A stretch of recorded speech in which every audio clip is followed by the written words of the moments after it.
What is going on YouTube? It is your man, Mr. Lux, aka the Married Gamer, and I'm here today because I'm going to bring you the hitting tutorial for MLB The Show 17. I do these videos every season when the new game comes out, and this season is going to be no different.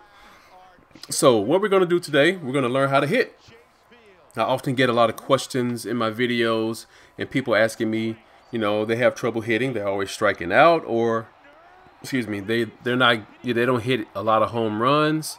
They're not making good contact. And my recommendation for people who have these issues is go into the mini modes. So from the main menu, go to mini modes and you have practice. Go to practice. Practice? Yeah, we're talking about practice. You want to go to batting practice. And in batting practice, it gives you 10 at-bats.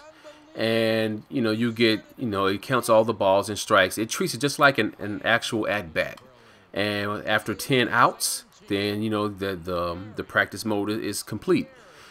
So, what we're going to do here, we'll just, since Chris Bryant's here, we'll take Chris Bryant. And then we have to pick a pitcher. We'll just take Andrew Miller. He's kind of ridiculous. No, he's a relief pitcher. We're going to get a starting pitcher. Ooh, Verlander. Oh man, this could be tough, but we're gonna try it anyway. Do we want to? Yeah, we'll play in the Cubs. We'll just stick with the Cubs. All right. So here it is. It's called Good At Bat. Your goal in Good At Bat training is to make good decisions at the plate, just as you would during a live game. A good at bat can be achieved in a variety of ways, from hitting a home run or ripping a first pitch strike into the gap, to having 6+ pitch at bat resulting in an out. So there's a lot of different ways you can have a good at bat. You don't necessarily have to always get a base hit for it to be a good at bat. And at bat with a lot of pitches used up by the pitcher makes his arm tired, which helps your team in the later innings. So you kind of have to look at it from that perspective as well. But we're going to be focused on actually hitting the ball in play. So we have Chris Bryant here from the Chicago Cubs. So let me stop right here and show you something that, so the first thing you should do, for me, I use zone hitting. So this is the, for zone hitting, this really doesn't tell you too much, but basically if you're using directional hitting, which means you're just hitting the buttons on the controller, and letting the game determine, you know, where you hit the ball or if it's going to be a successful hit or not, I would encourage you to stop using directional hitting as your batting interface and move to zone hitting. Zone hitting is much more realistic in terms of you being able to, you know, dictate the outcome. It's not going to always be exactly what you want or where you want to hit it, and neither is it in real life baseball. I mean, a hitter can get up to bat and want to say, I want to drive it to right field. But if they read the pitch wrong, if they swing too early, they're not going to drive it to right field if they're a right-handed batter. So, but your chances with zone hitting increase a whole lot because you can place the PCI, which is the plate coverage indicator, and I'll show you what this is in game. You can place it anywhere you want around the strike zone, within or outside of the strike zone, and that represents the barrel of your bat. And if you put it low in the zone and you swing and you make contact, you're probably going to pop the ball up if it's not a low pitch. And vice versa, if you have it high in the zone and the pitch is low, you're probably going to hit it on the ground. So it's a lot of ways you can influence this. So, but that's the first step. I would recommend you going to zone hitting. The second step is, this is a personal preference, but for me, I found a lot of success in this, is change the camera angle. So let me show you. So this is the traditional fisheye. This is the camera angle that the game ships with. It's a good camera angle. I like it. You get a good sense of the speed of the pitch. You get to see a lot of the field. Very beautiful camera angle. The problem with this perspective is that you probably can't tell just by looking at it right here, but your batter is down low and the pitcher's up high, which means if the pitcher's throwing a ball and it's going to be low in the strike zone or just going to be just out of the strike zone, you can't tell the difference from this perspective because the way the camera is angled.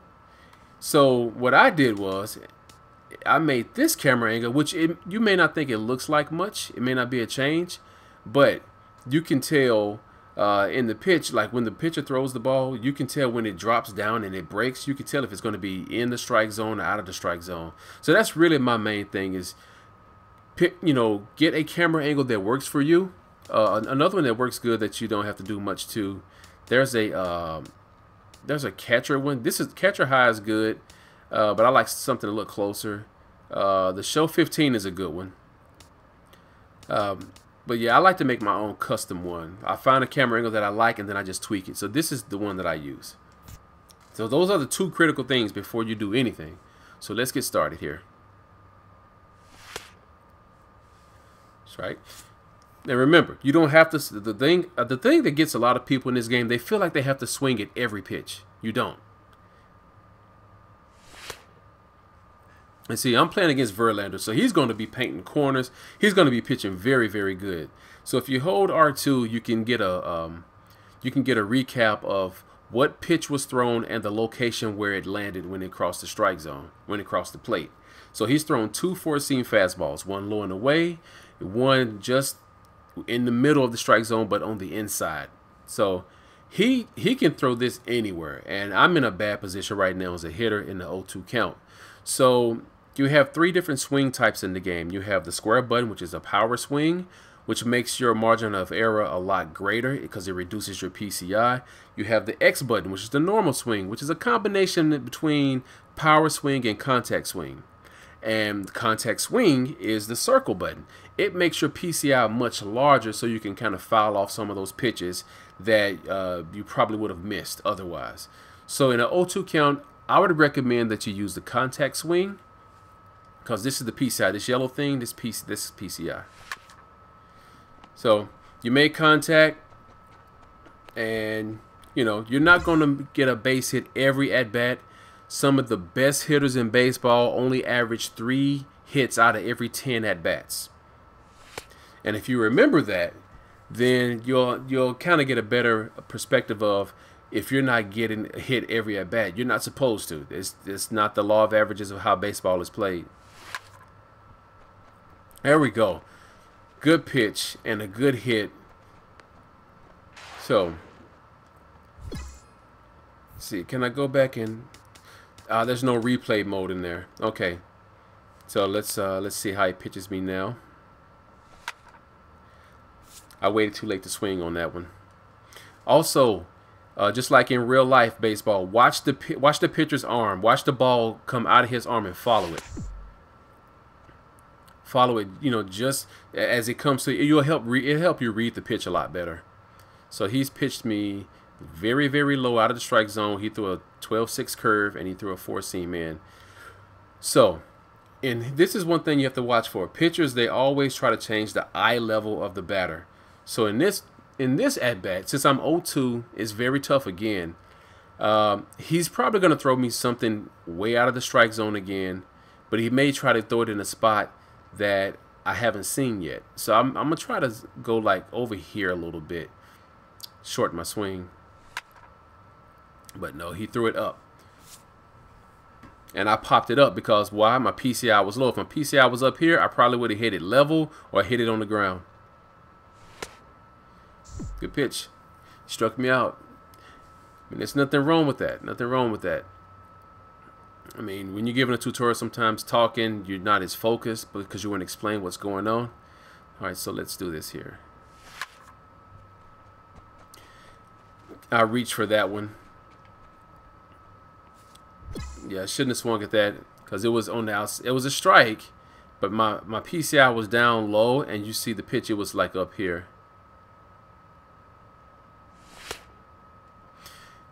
And one thing you can kind of, if you use the PCI, like usually on the first at bat, I don't move it because I don't want to try to get myself out of rhythm.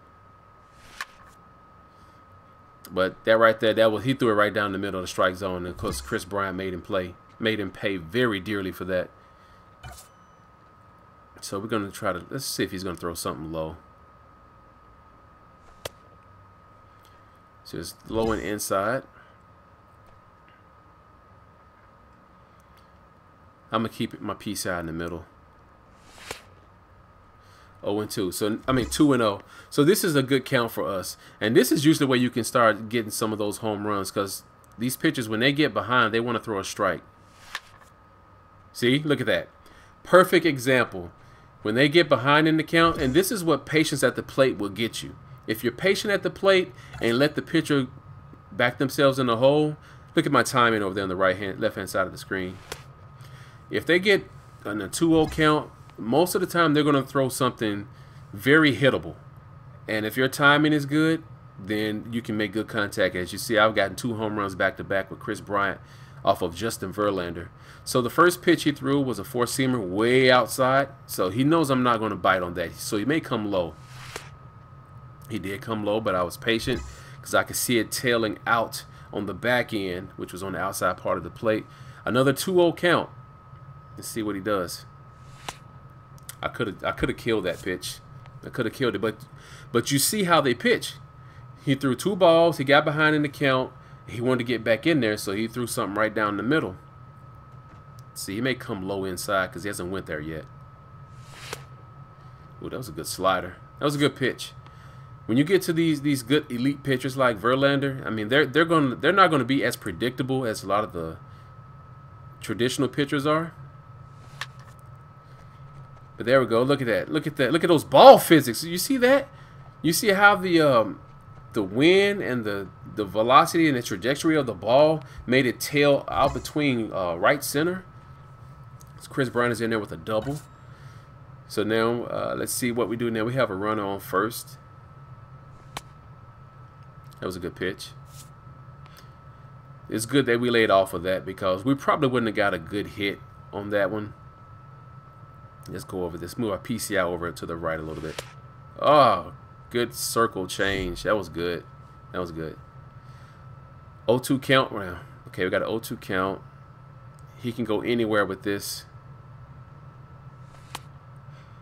Luckily, he threw a breaking pitch, which was a lot slower. Had more time to read it and react to it. So 1-2 count. He's thrown 2 circle changes out of the zone. He's thrown the fastball right there. So he may come back with this four-seamer. He probably will come back with that. Oh, good play at third. But that was a good hit, though. I mean, if third baseman wasn't, you know, really keyed in on the play, there would have been probably a double.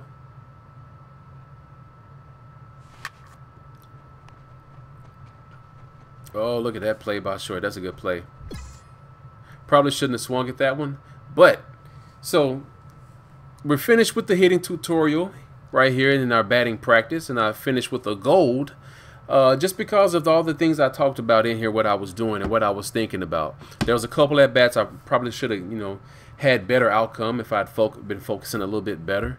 But you can see here the results: okay, good, great, great, great, okay, poor, good, okay. So I mean, you know, out of all those 10 at bats, I mean, I only had 1 that was poor and 2 that were okay.